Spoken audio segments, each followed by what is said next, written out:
केवल एक व्यक्ति यदि खराब हो जाता है तो एक ही व्यक्ति सारे परिवार को हरिहर को ले जाता है, मिट्टी में मिला देता है।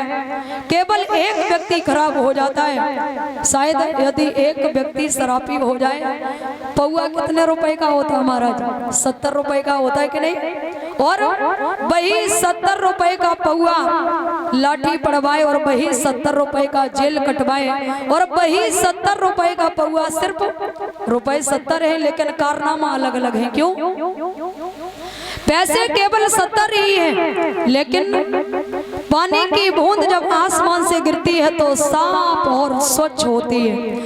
वही पानी की बूंद यदि समुद्र में चली जाए तो खारी हो जाती है। समुद्र में आप कभी भी कितनी भी चीनी घोल देना, कभी मीठा नहीं हो सकता। ऐसे ही जो व्यक्ति बुरा होता है वो कभी सुधर नहीं सकता, चाहे कुछ भी कर लेना। तो महाराज इसी प्रकार से वही पानी की बूंद यदि गंदी नाली में चढ़ी जाए तो कीचड़ का रूप ले लेती है। वही पानी की बूंद यदि केले में चली जाए तो कपूर बन जाती है। और वही पानी की बूंद यदि सीपी नाम के पक्षी के मुंह में चली जाए तो मोती बन जाती है। बूंद तो एक ही है, लेकिन उसके रूप अलग अलग हो गए। क्यों?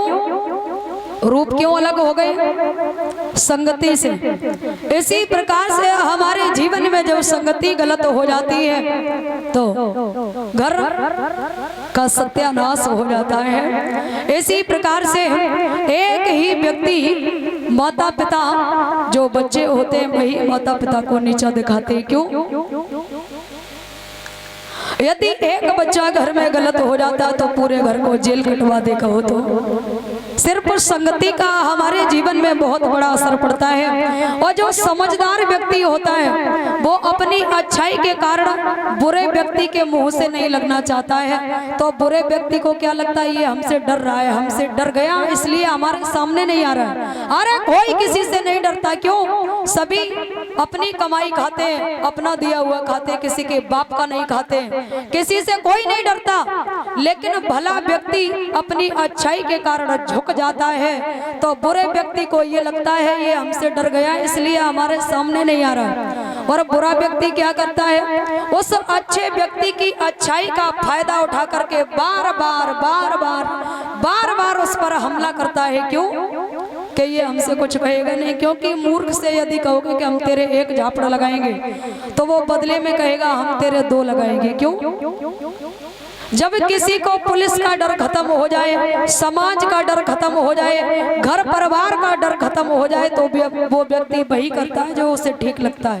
क्योंकि उसकी आंखों में कोई शर्म नहीं होती है। और पर्दा लंबा घूमट लगाने से कोई पर्दा नहीं होती, सिर्फ आंखों की शर्म काफी होती है। आंखों में शर्म होनी चाहिए बस। कोई जरूरी नहीं है कि लंबा सा घूमट हो, नहीं। तो हमारा जब दुर्योधन का जन्म होता है, वेद व्यास को बुला करके कहा तो उन्होंने इस बच्चे को त्यागने के लिए कहा। लेकिन महाराज धृतराष्ट्र अपने पुत्र के मोह में इतने अंधे हो जाते हैं, उन्हें कुछ भी दिखाई नहीं देता। एक भजन बोलिए।